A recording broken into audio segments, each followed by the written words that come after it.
రాష్ట్రంలో ఉన్నటువంటి అందరు ఎమ్మెల్యేలు ఇంట్ల వద్ద క్యాంప్ ఆఫీసుల వద్ద ఆందోళన జరుగుతూ ఉంది. ఈరోజు పెందుర్తి శాసనసభ్యుల యొక్క క్యాంప్ ఆఫీస్ పరవాడలో పెద్ద ఎత్తున ఆందోళనకు పూనుకోవడం అనేటువంటి అంగన్వాడీలు చేస్తూ ఉన్నాం.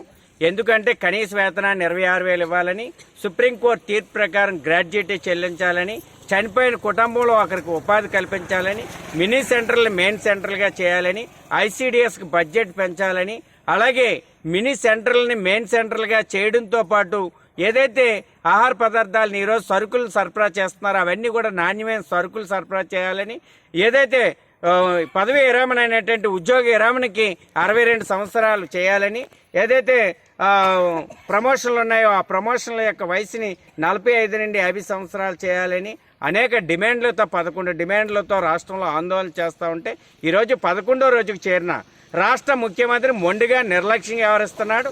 మంత్రులు అవగాహన లేనటువంటి మంత్రులు చర్చలు చేసి వేతనాలు పెంచేది లేదు, గ్రాడ్యుయేటీ చెల్లించేది లేదు, అలాగే మీరు 10వ తరగతి చదివారని ఒక రకంగా రెచ్చగొట్టేటువంటి కార్యక్రమానికి రాష్ట్ర ప్రభుత్వమే పూనుకోవడం అత్యంత దుర్మార్గమైనటువంటి చర్య. అందుకని వెంటనే చర్చలు చేసి శాంతియుతంగా సమస్యల పరిష్కారానికి మంత్రులు చర్యలు చేపట్టాలి తప్ప ఈ రకంగా రెచ్చగొడితే అందరు ఎమ్మెల్యేలు మినిస్టర్లని రోడ్ల మీద తిరగనిచ్చేది లేదు. భవిష్యత్తులో పెద్ద ఎత్తున ఆందోళనకు పాల్పడతాం. దానికి రాష్ట్ర ముఖ్యమంత్రి రాష్ట్ర ప్రభుత్వమే బాధ్యత వహించాలా.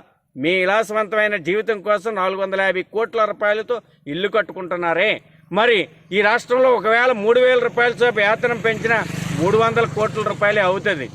మరి మీ బంగ్లా అడిగారా, లేకపోతే మీ ఏసీ అడిగారా, లేకపోతే నీ పదవి అడిగారా, లేకపోతే ఎమ్మెల్యేలకి మంత్రులకి ఇస్తున్నట్టు రిటైర్మెంట్ అయిపోయిన తర్వాత అది పదవి అయిపోయిన తర్వాత పెన్షన్లు ఇచ్చినట్లుగా వీళ్ళు ఏమన్నా ఆ రకంగా డిమాండ్ చేస్తున్నారా?